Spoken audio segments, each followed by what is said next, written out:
Hi everyone, welcome to Techweek TV, brought to you by Callaghan Innovation. So excited to have you joining us this afternoon. In this session we are going to be joining Māori innovators as they discuss doing business differently and globally capitalising on our unique Māori heritage. Thanks so much for joining us. And the panellists, we have Steve Saunders, founder at Robotics Plus, Morris Peter, founder at Emergency HQ, Amber Taylor, founder at RA Journeys, Tēnā koe. And Tanya Wilson, Business Relationship Manager at Callaghan Innovation. Kia ora. Hello everyone. Kia ora. Kia ora. Kia ora. So, really exciting news. We have 3 finalists for the Callaghan Innovation Māori High Tech Company of the Year Award, which is going to be announced tonight, I think. Yes. So, on that note, give us your elevator pitch. We'll start with you, Morris. Oh, yeah, no problem. So look, we've got a product called Emergency Queue, and it's designed to reduce overcrowding in busy hospital emergency departments. What it does is it empowers patients who present with less urgent conditions like earache or a sore throat to seek care in primary care instead.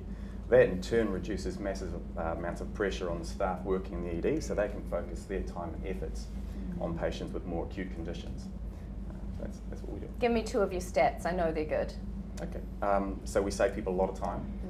We've saved patients and staff in the EDs about 130,000 hours over the last couple of years. And we've reduced total presentations to the emergency departments that we've been trialling in. So it's been reasonably effective. Reasonably, just humble pie there. Okay, congratulations. Thank you. Amber? So ARA creates augmented reality games that inspire, we retell Indigenous stories and inspire people to reconnect with the environment. We have a big focus on Mātauranga Māori, preserving our iwi stories as well as te ao Māori. So designing gaming with a Māori worldview. Can you tell me about some of the impact you've had so far? We've had, the success with ARA has been really fast-paced for us. We didn't realise it would take off so fast. We've got 2 apps live in the App Store now. We've had huge uptake with our Manu Journeys app, which is our little Māori character that takes you through a journey of the maramataka. So retelling those stories and using the environment as a way to engage with our rangatahi, with our kids. Awesome, thank you. Congratulations. Thank you. Steve? So Robotics Plus, we're a globally focused robotics and automation company, really looking at solving those challenging labour pain points across primary sectors on a global scale. And that's really just dealing with that end point of labour issue that's growing at an alarming rate. And it's all about how do we keep these sectors sustainable in the long term, but it also comes down to health and safety issues. We can take a lot of people problems out of those dangerous areas. And yeah, we're just having an awesome journey, and with Yamaha Motor Co, we're taking on the world, and our goal is to build $1 billion Māori business out of New Zealand. And you're well on your way, which is awesome. Yeah. Congratulations. Tanya, let's have a look at how Callaghan Innovation is supporting Māori business. Wow, look at what we've got here. We've got 3 amazing people here and 3 amazing businesses. We've been able to support in a number of ways. I know a couple of these guys have had our project grants and our growth grants, which have been really successful in supporting them and being able to de-risk some of the work they've been doing. We've got some amazing scientists and engineers. We have about 200 across New Zealand, and having those guys is super clever. I mean, it just raises your IQ just being in their presence. And we've also got some experience grants. We've been able to take some students, which Morris has been really great in sharing that with us. They've been able to take some interns and been able to employ them from there. So a number of things we're able to do, connect the entire global world to how to innovate in New Zealand is quite fantastic. Awesome. And these guys are only 3 examples, right? How many more are there? Well, in saying that, I think we had, application-wise, we had about 22 applications, and these guys are some of the finalists, so we're really excited. Very cool. Okay, let's get into it. I would like from each of you with businesses, describe what success ultimately looks like for your company. Oh, sorry, if someone can start. Amber, you can start. My bad. Success for ARA is an internship program that inspires the kids to take up that tech journey. We know that technology is here, it's not going away. If anything, it's moving faster than probably anyone predicted. So preparing our children for future work and future workforce. I think also growth of Māori in the innovation space. If we can help contribute to that, or at least raise curiosity around that, that's what success is for ARA. I think success for us really is being a globally relevant company, but through that it delivers tools back to us in New Zealand to solve some of our problems. So for me, a lot of our challenge in New Zealand is we're not particularly a scalable country.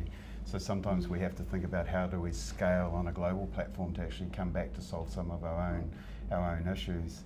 And it's also about how do we share our stories to grow our tech economy knowledge and know-how, and also empower our own people to becoming a smarter economy. And you know, particularly frustrating for me is with robotics is we really struggle to find young Māori engineers. You know, how do we change that? How do we lift that game up? How do we engage our people more? Or how does the education of the country engage our people more with better platforms to actually scale New Zealand up as a tech nation? Do you have any ideas of how we can do that? Oh, I think there's a lot of initiatives going on to start to change that, and I think for the last 5 years, we're really starting to see more and more really good companies emerging. So I think the path we're going down is getting there. I'd like to see it go faster. I'm not sure how we do that, but it certainly has improved. And I'm just so proud to just be part of this group. You know, just being on this journey is pretty awesome. Look, for us, success is pretty simple.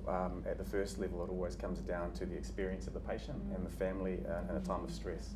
And so, look, you just get such an immense sense of satisfaction knowing that today you helped X number of people during a stressful time who needed urgent medical care. And then at the same time, you managed to free up those nurses and doctors to do their jobs the way that they're trained. And then I guess from the business point of view, for us, it's seeing the business now come out of the pilot mode, jumping into the commercial mode.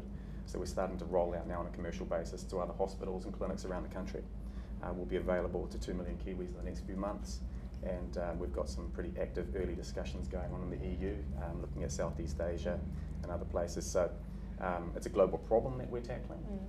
And we're, I guess to summarise, we're fully up for it. Awesome, super exciting. Okay, so I guess we are celebrating Māori innovation, and what I would like to know is it different? Can New Zealand learn something from you? And yeah, do you think as being Māori, do you have a different approach to building your businesses? From my own point of view is this, and that is in business you often hear terms like collaboration and integration and finding synergies and all those sorts of things. And I think our people have been doing that for generations. And so we don't have to actually learn that or apply a business tool, it's just who we are. And that creates a massive advantage when you're looking to create long-term commercial relationships, which are the best ones. And I guess another way of saying that or summarising that is the tātou model is better than the rātou mātou.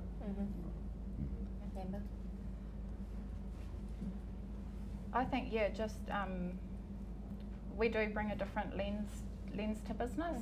I know, like personally with ARA and building the business from that point of view, navigating through different investment scenarios or working with different people kind of outside of Māori business, you've kind of got to tell your story a little bit different. Whereas we find when we're working with iwi or with our Māori companies or with the likes talking to these guys here, you can have that te ao Māori view. And I think, yeah, that's our point of difference. And Steve and I had a great conversation about this in the elevator on the way up. It's just we have a unique lens, and I think the rest of the world's kind of coming around to that now. Is that in that sense of community and care, and also being longer term? Yeah, and it's that whole tato approach. It's like everyone, all of us. Yeah, you're looking for that win-win. Yeah. Awesome. Steve? Yeah, look, I agree with both these two that collaboration, collectiveness, collaboration is a big part of being successful. For us. It has been. You know, our collaboration with Yamaha, our collaboration with other partners to take our product globally. And for me, this has been a really great journey because I wasn't brought up culturally, but when I reconnected back to my culture, the whole journey has been at the same pace as Robotics Plus. And we've a lot of the inclusiveness and things I've learned from being surrounded by great Māori communities and leaders and people has really driven more my desire about how we act as a business. You know, we run very hard to say how do you modify robots. Yeah, you know, it's quite difficult. But what we have adopted is those deep cultural practices within our people. Even though we struggle to find Māori engineers, we still run those principles through. But it's also those collaborations, the way we collaborate, and it's also we're great at storytelling, and also we were great entrepreneurs.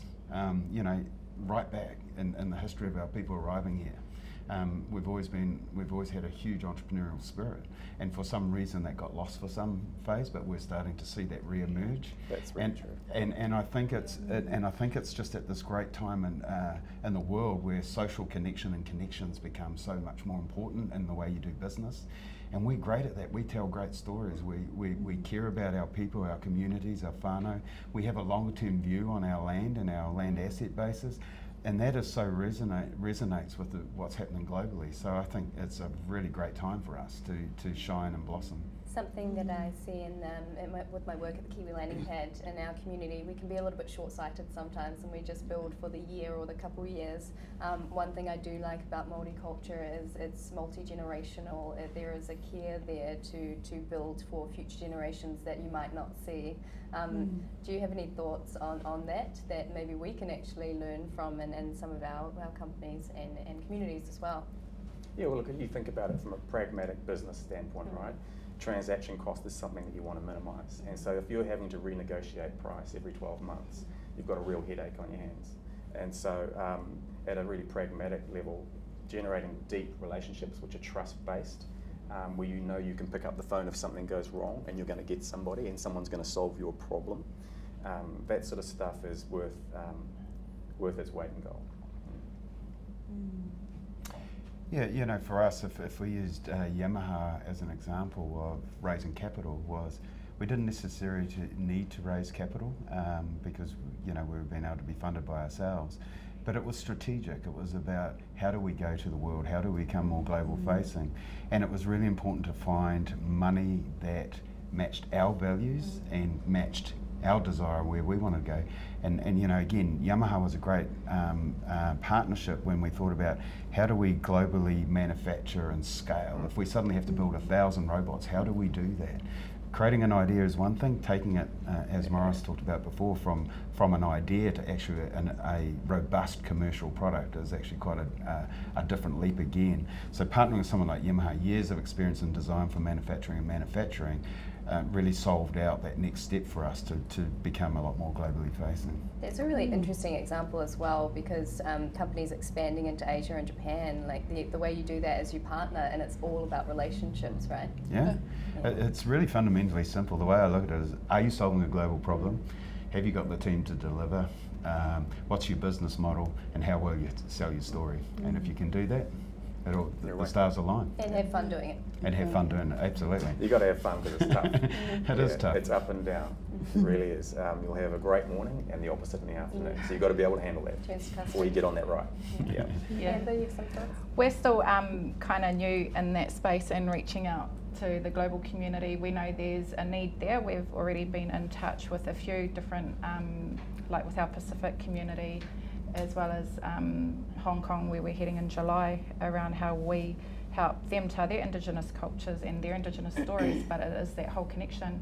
And I think that's something that cultures across the world need to really work on, the transparency side and opening up and the collaboration.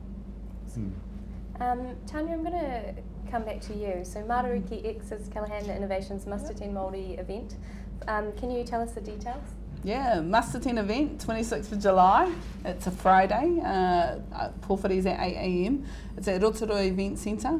This is our fourth Matariki X event. This year's a little bit different. So we've got not just inspiring people, but we've also got masterclasses that will help grow your business. We've got 13 different masterclasses that range from crowdfunding workshops right through to our separations innovation, which is looking at how we can use natural products and being able to take those but also be able to put it back into our environment and ensure that we're protecting our environment while we're doing that. But Matariki X, place to be. I'm sure these guys are going to be there. It's an event that's there to inspire, to grow, but also connect the ecosystem, connects the business community. So you talk about collaboration, and this is what's kind of drawn Māori to be more collaborative, because that's who we are. We're good at building great relationships.